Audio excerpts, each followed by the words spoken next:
L'exploration de l'inconscient, aux confins de la psyché humaine, a trouvé son monument dans un ouvrage singulier, le Red Book de Carl Gustav Jung appelé aussi Liber Novus.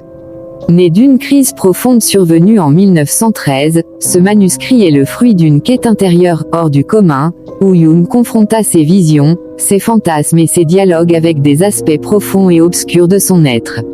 Bien plus qu'un simple journal, le Red Book est une œuvre d'art totale, richement calligraphiée et illustrée de peintures colorées, où science et spiritualité s'entremêlent avec un souffle quasi mystique. Ce travail, resté longtemps secret, a jeté les bases des théories majeures qui allaient révolutionner la psychologie, tout en restant une méditation en forme et couleur sur le chemin d'individuation, processus par lequel l'individu intègre et transcende les multiples facettes de son être. Les premières années de la rédaction du Red Book plongent dans l'obscur chaos d'une période d'effondrement personnel que Jung décide de traverser pour en tirer une transformation profonde. Il s'immerge dans ce qu'il nomme l'imagination active, état intermédiaire entre veille et rêve, où l'ego dialogue avec des archétypes et images provenant de l'inconscient collectif. Ce travail expérimental est consigné dans des carnets noirs, les Black Books, avant d'être transcrit avec un soin minutieux dans le Red Book lui-même, un manuscrit gigantesque à la reliure rouge vif. Chaque page est élaborée comme une fresque, mêlant écriture gothique soignée et symboles picturaux vibrants, inspirés par des traditions médiévales et alchimiques. Ce livre ne se contente pas de décrire une aventure personnelle, il propose une méthode et une vision de la psyché universelle, profonde et complexe. Au cœur du Red Book, Jung développe des concepts fondamentaux qui formeront la pierre angulaire de sa psychologie analytique.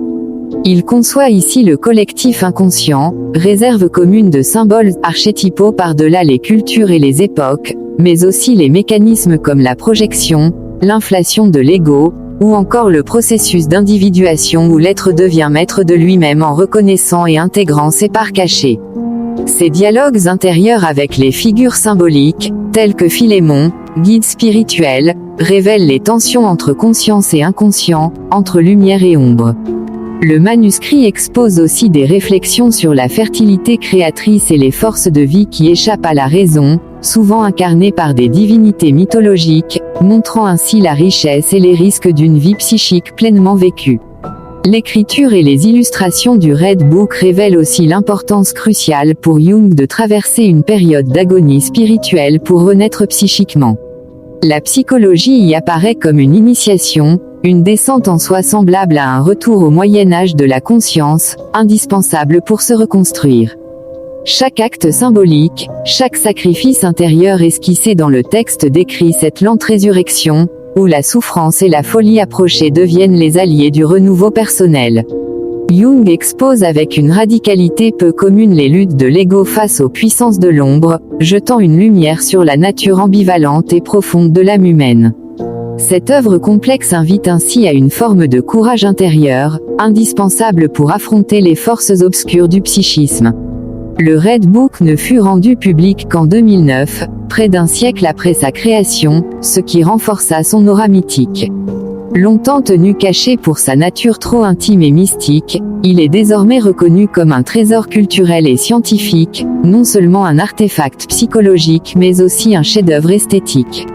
Sa réception contemporaine a été celle d'un « Saint Graal » de la pensée jungienne, une fenêtre vers les profondeurs inexplorées de la psyché individuellement et collectivement.